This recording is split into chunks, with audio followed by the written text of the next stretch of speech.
어디를 향하여 가고 계십니까? 당신이 어디를 가든지 우리가 데려다 드리겠습니다. 이게 요즘 그 시보레 자동차 광고 멘트입니다. 어디를 향하여 가십니까? 질문은 굉장히 철학적이었는데 대답은 아주 상업적인 그런 거였습니다. 오늘 우리 말씀으로 들어가면서 그 말씀을 묻고 싶습니다. 여러분에게, 제 자신에게 우리는 어디로 가고 있는 것입니까? 거기에 답하기를 원합니다. 제가 우연히 그 유대인의 가정교육 동영상을 보았습니다. 모든 유대인이 다 그런지는 모르지만 한 부인이 나와서 자신이 가진 3원칙을 이야기하였습니다. 존중과 믿음과 훈련, 세 가지 이야기. 존중과 믿음과 훈련. 존중은 어린아이의 인격을 기본적으로 어린아이의 인격이 어른과 같아 인정하는 것입니다. 믿음은 아이들이 무엇인가를 해낼 수 있다는 것을 믿어주는 것이었습니다. 그래서 그날도 이렇게 동영상을 보고 있는데 그 아이들이 물그릇을 굉장히 위태위태하게 들고 다녔는데 그게 뭐 쏟아지더라도 그냥 아이에게 맡겨서 그냥 보고 있었습니다. 그래서 집을 깨끗하게 하는 것보다는 아이를 믿어주는 것이 더 중요한 것 같습니다. 집에다 너무 좋은 카페트 같은 거 깔고 그러기보다는 그래서 그런 집, 그 부모가 그렇게 이야기하더라고요. 너무 그런 걸로 인해서 더럽혀질 수 있고 이런 것들은 자기가 사용하지 않는다고 하더라고요. 그래서 그렇게 할 수 있는 거 보여주었습니다. 그래서 너는 할 수 있어. 이런 표정 자체가 이제 배워가지고 너는 할 수 있어, 할 수 있어. 표정은 할 수 없으라는 표정. 이렇게 가지는 그냥 말과 표정이 모두 다 할 수 있다는 그런 것을 가져야 할 것입니다. 근데 저는 그 앞에 두 가지보다도 마지막에 그 훈련이라는 말에 훈련이라는 말이 더 귀에 쏙 들어오는 것을 느꼈습니다. 제가 제 자신 이야기를 하자면 이런 것이죠. 제 자신에게 있어서 무엇인가 조금이라도 성공한 것이 있다면 그것은 훈련이 있었기 때문입니다. 그리고 무엇인가 성공적이지 못한 것은 대부분 훈련하지 않았기 때문에 그런 것입니다. 우리 청소년들도 아주 열심히 듣기를 원하는데 정말로 그렇습니다. 훈련된 것은 결국엔 잘해내는데 훈련되지 않은 것은 잘 못해냅니다. 모든 것이 다 그런 것은 아니더라도 이 인간 사회에서 대부분이 저는 그렇다고 생각이 됩니다. 그런데 세상에서 사람들이 제일 하기 싫은 것이 훈련입니다. 훈련을 안 받으려고 합니다.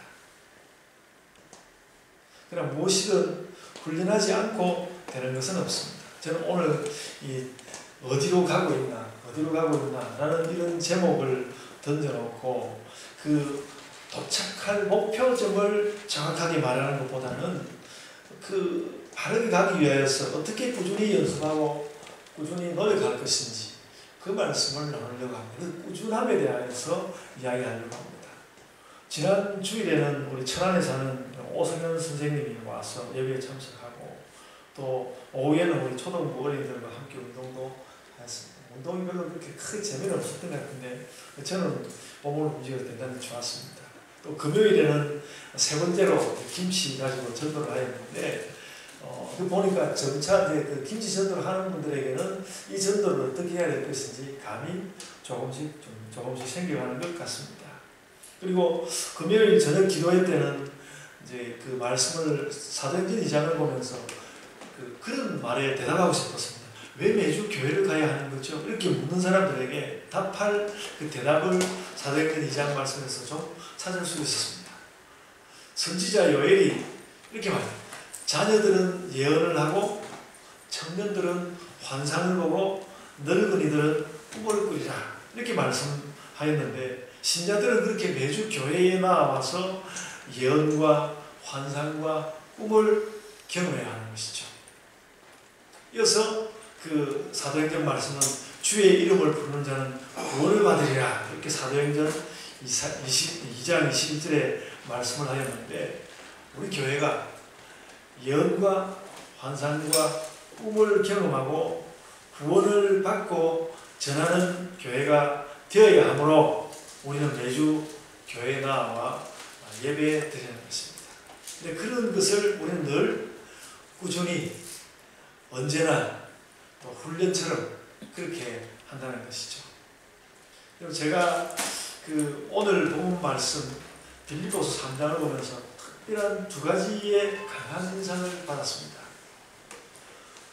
첫째는 하나님의 계시가 하나님께서 우리에게 뭔가 말씀하시고자 하는 하나님의 계시가 교회 안에 늘 꿈틀거리고 있다는 것입니다. 오늘 우리 교회도 그렇습니다. 늘 하나님께서 우리에게 뭔가 말씀하시려고 하는 것이 꿈틀거리고 있다. 그리고 둘째는 그렇게 꿈틀거리는 계시를 바울이 오늘 말씀 빌립보서에서 참 잘 표현해 주었다라는 것입니다. 그리고 이 모두가 성령의 역사입니다. 모든 교회는 이런 성령 사역의 가능성을 열어놓고 있어요. 늘 성령께서 역사하시도록 그 가능성을 열어놓고 있어야 합니다. 여러분, 우리는 변화받아야 하는데 성령님만 이 일을 온전히 해내실 수 있습니다.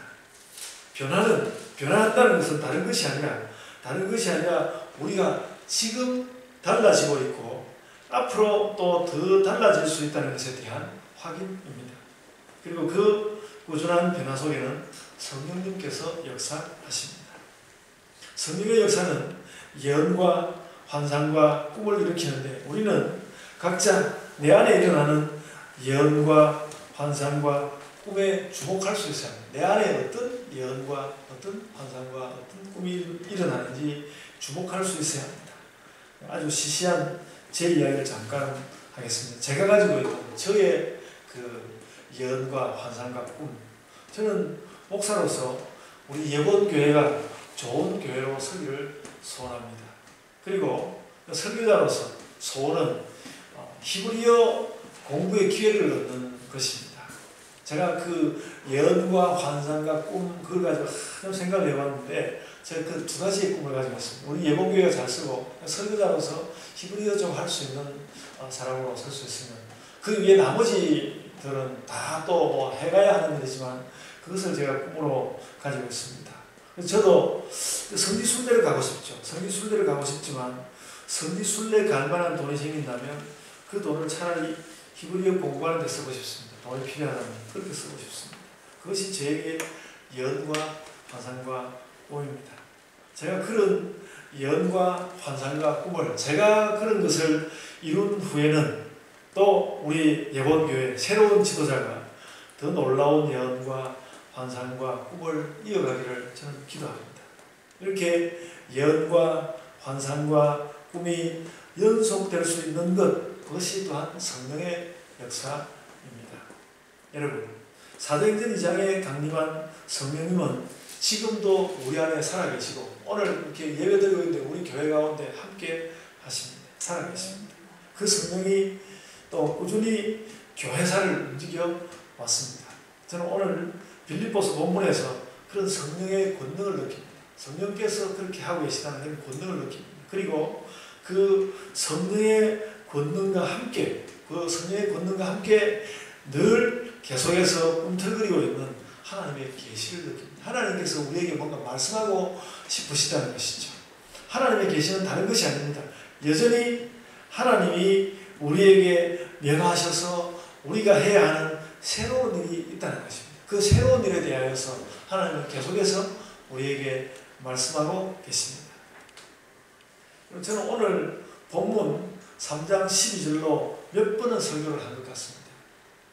저는 오늘 설교를 준비하면서 또 한 번 바울 위에 임한 그 성령의 능력과 또 그 바울이라는 사람의 인간적인 정직성, 얼마나 정직한 사람이었는가 감동받고 감탄했습니다. 그가 굉장히 성령으로 엄청나게 성령이 막 터져나갈 것처럼 이렇게 성령이 들어오셨지만 그래도 그가 굉장히 인간적으로 정직한 사람이었습니다.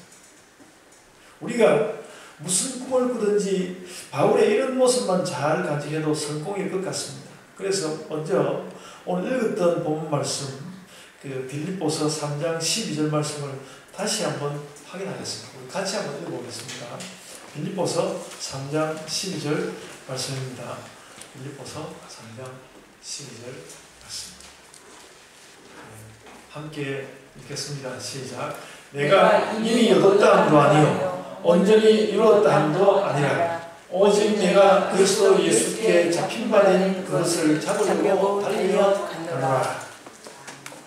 바울은 자기 자신이 그리스도께 사로잡히게 된 사실을 명확히 알고 있습니다. 예수께 잡힌 바 된, 자기가 잡혔다고 명확히 알고 있습니다. 무엇보다도 우리는 그가 그리스도인들을 잡아 죽이기 위해서 다메섹으로 가다가 예수님을 환상 중에 만나고 회심한 사실을 우리가 알고 있습니다. 그때 예수께서는 바울을 완전히 사로잡았습니다. 우리는 예수께서 바울을 사로잡은 그 사실을 좀 더 분명하게 하기 위해서, 예수께서 바울을 사로잡은 그 일을 좀 더 분명하게 하기 위해서 그것이 무엇인지 다른 이름을 붙이려고 하고 다른 해설을 하려고 합니다. 그래서 저도 거기에다가 예수께서 바울을 사로잡은 그 사실에 대해서 이름을 붙인다면 그것은 예수 그리스도의 은혜죠. 예수 그리스도의 은혜. 그리스도의 은혜가 바울을 사로잡았다는 말입니다. 그런데 그리스도의 은혜가 그를 사로잡았는데 더 큰 무엇인가가 있습니다. 더 큰 무엇인가가 있습니다. 은혜라는 말로도 다 담을 수 없는 하나님의 역사심이 있습니다. 그냥 그래서 제가 막 대충 이야기하자면 하나님의 거대한 다가오심, 하나님께서 계속해서 바울을 향해서 다가오고 계신 겁니다. 계속 다가오고 있습니다. 바울은 다메섹의 환상에서 그것을 경험했습니다. 여러분, 이 엄청난 환상, 그런데 그 엄청나게 하나님께서 그 엄청나게 다가오시는 것을 느꼈는데 그것을 끝이 아니었습니다. 그것만으로도 끝이 아니었습니다. 하나님께서 바울에게 거대하게 다가와서 그가 예수께 완전히 붙잡혔음에도 불구하고 바울은 그 하나님의 역사에 대해서 자신의 입장에서 이렇게 말하고 있습니다. 그 하나님의 그 모습에 대해서 자신의 입장에서 이렇게 말하고 있습니다. 내가 이미 얻었다 함도 아니요 온전히 이루었다 함도 아니라 이렇게 말하였습니다. 그러니까 하나님의 은혜고 예수 그리스도 은혜가 그걸 내가 다 받아가지고 이제 됐다 이렇게 말할 것 같은데 내가 이미 얻었다 함도 아니요 온전히 이루었다 함도 아니라, 이미 얻은 것도 아니고 온전히 이룬 것도 아니면 별것 아닌 것 같지만 하나님의 다가오심은 그만큼만으로도 일단은 바울을 사로잡았습니다. 그런데 그렇게 예수께 사로잡혔음이 분명하기는 하지만 이미 얻은 것도 아니요 온전히 이룬 것도 아니니까 바울에게는 아직도 얻어야 하고 온전히 이룰 일이 남아있는 것입니다. 아직 온전히 이룰 일이 바울에게는 남아있습니다. 바울처럼 복음에서 복음을 가지고 이룬 것이 많은 사람은 아마 역사 가운데 없을 것입니다. 바울처럼 복음에서 이룬 것이 많은 사람이 아직도 이룰 일이 남았다고 말하고 있습니다. 욕심스러워 보일 정도입니다. 심지어 오늘 우리가 읽은 빌립보서는 바울 사도의 로마 구금 기간에 쓴 것이라고 대체로 인정되고 있습니다. 좀 다른 때를 이야기하는 사람도 있지만 대체로 이렇게 인정되고 있습니다. 그러니까 추후 60년 이상 되는 그런 시기입니다. 시간적으로 거의 바울의 사역이 끝나가는 시점에서 바울은 여전히 자신의 일을 끝내고 싶지 않습니다. 나는 아직 달려가고 있다. 이게 오늘 우리가 이 빌립보서에서 발견해야 하는 사실입니다. 지나간 사역의 기간이, 그러니까 바울 사도가 했던 지나간 사역의 기간이 하나도 헛되지 않지만 사역이 다 바울 사도, 우리가 이 빌립보서를 읽을 때는 거의 다 끝난 것 같은 시점에 서서 그는 여전히 새로운 온전함을 얻기를 원합니다. 그래서 바울의 그런 모습을 정리하자면 이렇습니다. 바울은 그의 사역 기간 30여 년 동안에 이 두 가지 권능으로 인하였습니다. 그 첫째는 뭔가 하면 예수께서 이미 자신을 사로잡은 것, 그 은혜, 이미 예수께서 자신을 사로잡은 것. 그리고 둘째는 그럼에도 아직 내가 얻지도 못하고 이루지도 못한 것, 그것, 하나님께서 아직도 나에게 더 다가오고 계신 것, 그렇게 두 가지로 바울은 일하였습니다. 다시 말하자면 바울은 이미 자신이 사로잡힌 바 된 은혜와 거기에 다시 더하여진 은혜의 기대로 일한 것입니다. 우리도 그렇게 살아야 합니다. 하나님의 계시는 하나님께로부터 이미 내게 와서 나를 사로잡으셨는데 계시가 이미 나를 사로잡으셨는데 그래도 앞으로 또다시 나에게 그 어떤 새로운 일로 하나님께서 다가오시려는 것입니다. 많은 사람들이 이미 이루어진 일에 대한 확신으로 살아가고 이미 이루어진 일에 대한 확신으로 살아가고 좀 더 깨어있는 사람들은 미래로부터 현재를 파악합니다. 미래에 이룰 것을 가지고 현재를 파악합니다. 그러나 우리가 계시의 권능을 아는 사람이라면 바울이 그렇듯이 우리는 하나님께서 우리에게 이미 이루어 놓으신 것으로 하나님을 찬양하고 다시 더 다가오실 것에 대하여서 확신함으로 다가가야 합니다. 그 다시 오신 그것은 마찬가지로 하나님의 은혜지만 그것이 구체적으로 무엇인지는 아직도 모르는 것이죠. 그것은 하나님께 속한 것이기 때문에 우리는 알지 못합니다. 바울은 기독교 전 역사 속에서 이미 겪은 체험이 그러니까 그가 예수의 환상을 볼 때부터 시작해서 이미 겪은 그 체험이 누구보다 명확했던 사람이지만 그래도 바울은 그것이 결코 전부가 아니라고 고백하면서 하나님의 새로운 다가오심을 기다리고 있었습니다. 그래서 오늘 본문 12절처럼 말씀하는 것입니다. 나는 그것을 아직 얻은 것이 아닙니다. 온전히 이룬 것이 없습니다. 그렇지만 그것이 이미 얻은 은혜와 같은 일이라는 것은 그는 알고 있습니다. 그 전부가 어떤 것일지 감은 있지만 전혀 실상은 알지 못하는 가운데 그것을 사모하면서 그것을 얻기 위하여서 나는 달려갑니다. 이렇게 말하였습니다. 그래서 그렇습니다. 이미 주신 은혜로 이미 주신 은혜가 있기 때문에 나의 비전은 전혀 희미하지 않습니다. 그러나 앞으로 받을 그 무엇인가를 사모하면서 달려갑니다. 바울은 이렇게 기독교인이 달려가는 필요 충분 조건을 말씀하였습니다.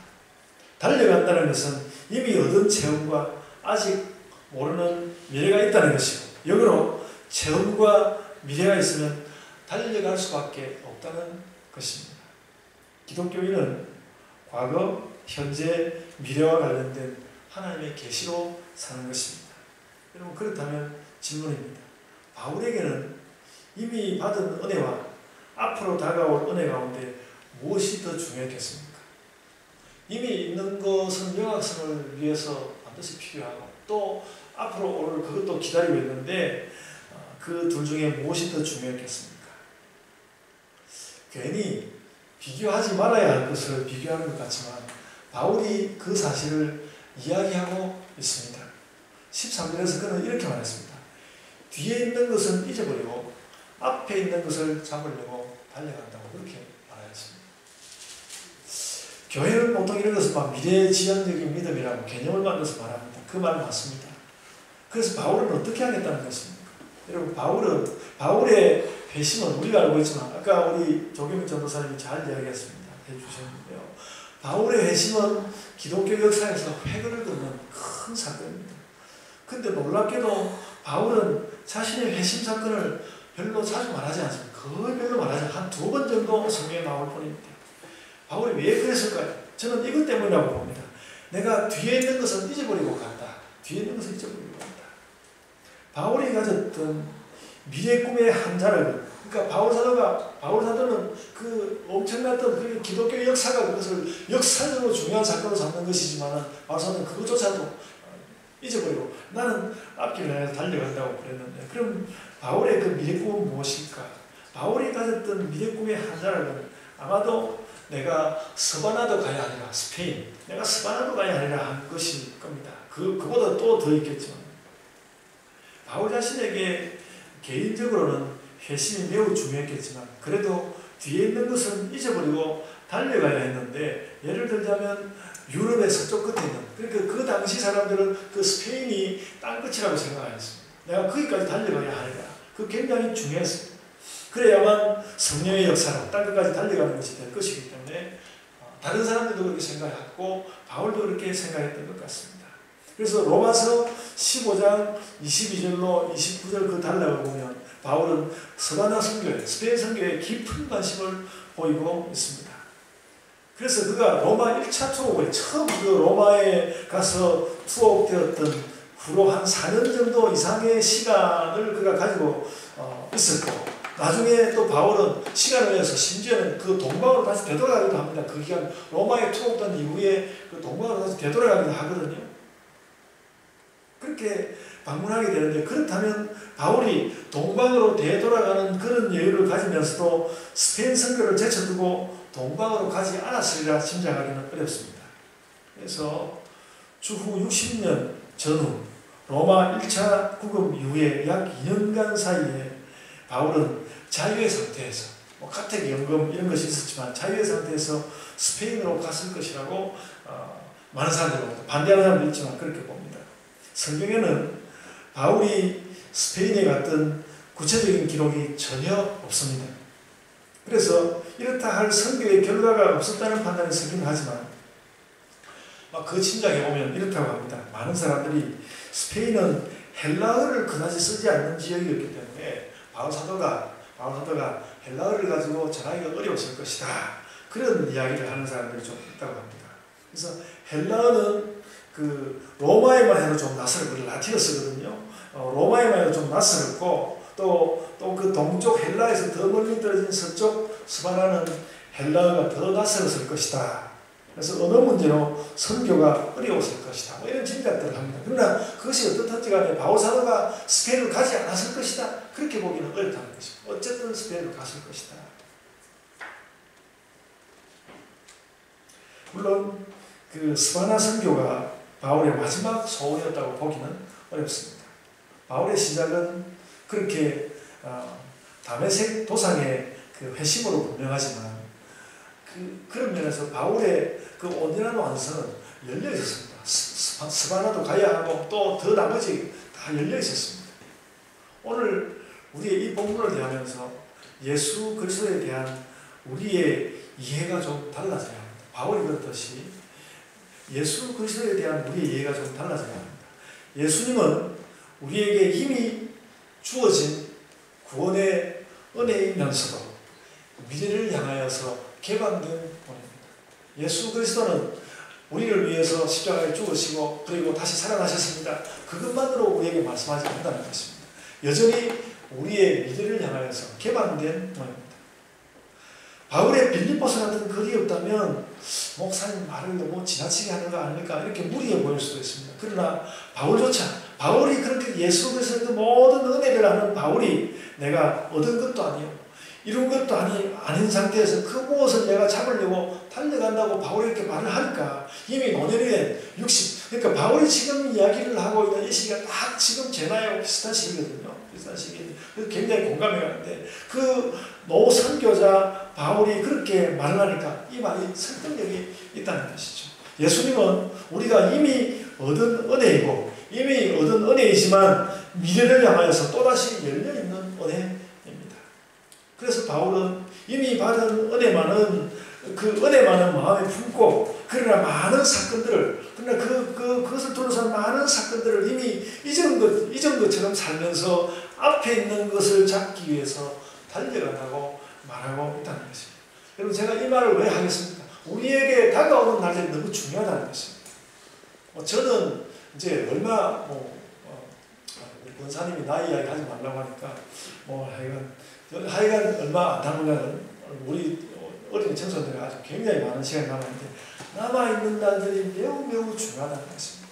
예수 그리스도께서 우리에게 그 엄청난 은혜를 베푸셨지만 그리고 그 주변 일들이 많이 있지만 그것을 잊어버리고 가야 할 만큼 중요한 날들이 다가오고 있다는 것입니다.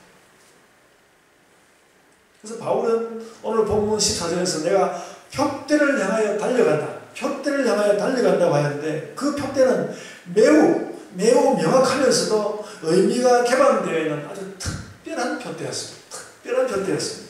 그 표대는 말할 것도 없이 기본적으로 예수 그리스도이십니다.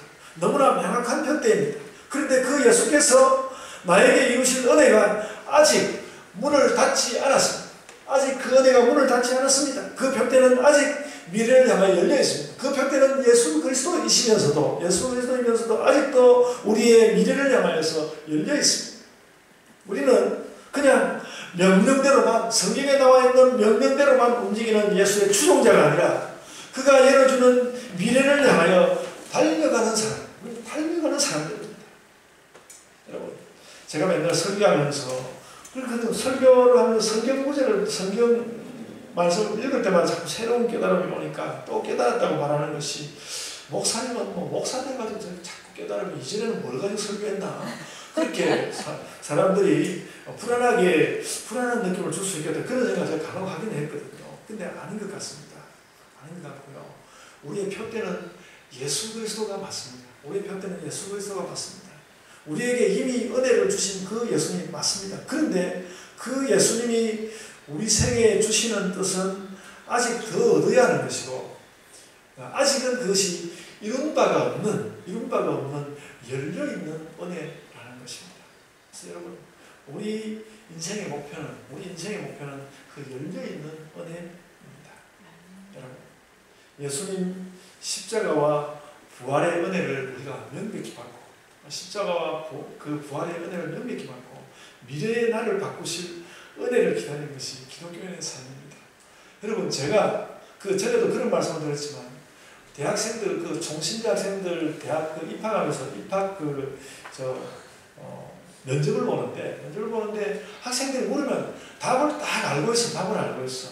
그러니까 믿음이 무엇이라고 생각합니까? 딱 물으면 예수 그리스도께서 십자가에서 나를 위해서 죽으시고 부활하신 그것을 믿는 것입니다. 답을 학생들이 다 알고 있는 거예요. 다. 그래서 뭔가 좀 자기 고백을 해주면 좋겠는데 자기 고백을 안 하고 그 이야기를 하는. 그래서 제가 너무 답답하더라고요. 이렇게 이 녀석들이 답을 하는데 왜 자기 이야기를 안 할까? 자기 이야기를 안 할까? 제가 굉장히 답답하고 그랬는데 그 답답한 것이 저는 이 문제라는 것을 설교 준비하면서 알았습니다.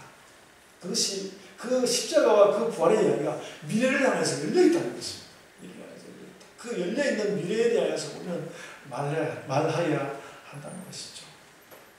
바울 같은 위인도, 그리고 바울이 지금 그 인생이 끝나가려고 하는 그 선교자가 다 이루었고 온 그 아시아와 아프리카와 유럽에다 다 선교를 한 그 사람이 그 다 이룬 것 같은 그 사람이 무엇인가를 이루기 위하여서 기다리고 있고 아직도 내가 다 이루지 못하였다고 그렇게 하고 있으면서 그런 사람을, 그런 바울이 이제는 내가 뚜벅뚜벅 걸어서 갈 겁니다. 이렇게 말하면 굉장히 멋있을 것 같은데, 뚜벅뚜벅 걸어간다고 말하냐면 내가 달려가노라 그렇게 말하고 있습니다. 여러분, 또 제가 어느 다른 때는 좀 고요를 여러분들한테 요청하는지 모르지만, 오늘 바울 사도의 이 빌립보서 이 말씀을 읽어보면 여러분, 우리는 멋있게 뚜벅뚜벅 걷는 사람들이 아니라 힘을 다해서 달려가는 마음을 가진 사람들입니다. 어떻게 내가 달려갈 수 있을까?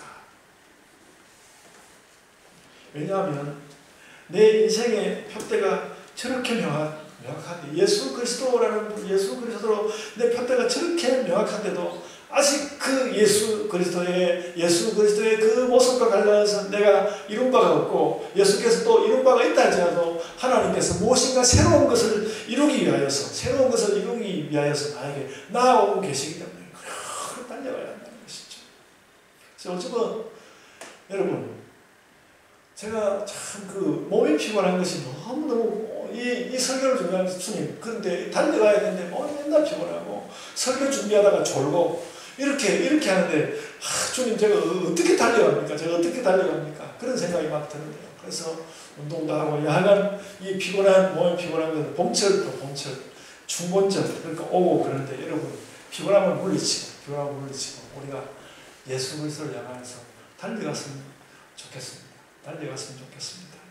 그래서 글맞은 이야기도 더 있고 그러지만 오늘 이 말씀의 뜻으로 말씀을 마치려고 합니다. 여러분, 우리가 그 향해서 달려가는 표대는 매우 명확합니다.